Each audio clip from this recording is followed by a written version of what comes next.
Sveiki, brangus draugai, su jumis Valdemaras ir podkastas 5 minutės.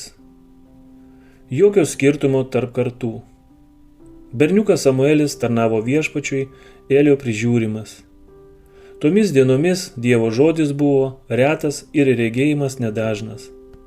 1 Samuelio, 3 skyrius, 1 eilutė.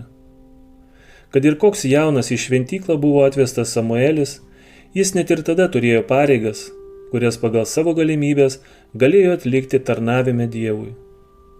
Iš pradžių jo darbai buvo nežymus ir ne visada malonus, bet jie buvo atlikti noriai ir panaudojant geriausius savo sugebėjimus. Koks malonus ir garbingas vaikams atrodytų jų darbas, jei jie būtų mokomi į savo kasdieninės nežymės pareigas žiūrėti kaip į kelią, nutiestą jiems Dievo kaip į mokyklą, kurioje jie mokomi ištikimo ir naudingo tarnavimo. Atlikimas kiekvienos pareigos lyg viešpačiui suteikia žavesio ir pačiam menkiausiam darbui. Tai susiję darbininkus žemėje su šventomis būtybėmis, vykdančiomis Dievo valią danguje. Nuo pat ankstyvos jaunystės Samuelio gyvenimas pasižymėjo pamaldumu ir pasišventimu. Jis buvo paliktas Elio globoje ir jo charakterio žavesys pavergė senstančio kunigo jausmus. Jis buvo malonus, dosnus, uolus, paklusnus ir pagarbus. Jaunuolis Samuelis buvo visiška priešingybė paties kunigo sūnums, todėl Elis rasdavo poilsį ir nusiraminimą jo draugijoje.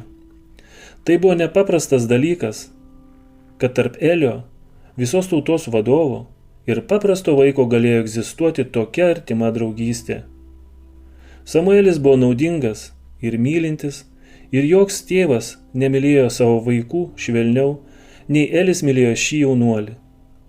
Senatvėj, vis labiau slegiant Elio pečius, jis labai aiškiai pajuto savo sūnų abejingumą, nepagarbą ir ištvirkimą, todėl jis linko prie Samuelio, ieškodamas užuojautos ir paramos.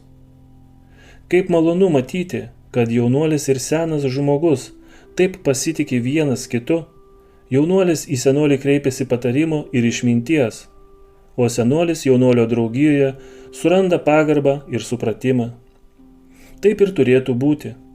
Dievas nori, kad jaunimas turėtų tokias charakterio savybės, kurios suteiktų jiems malonumą pagyvenusių draugijoje, kad jie būtų suvienyti draugiškais ir mylinčiais ryšiais su tais, kurie artėja prie kapo slenksčio. Su jumis buvo Valdemaras ir podkastas 5 minutės.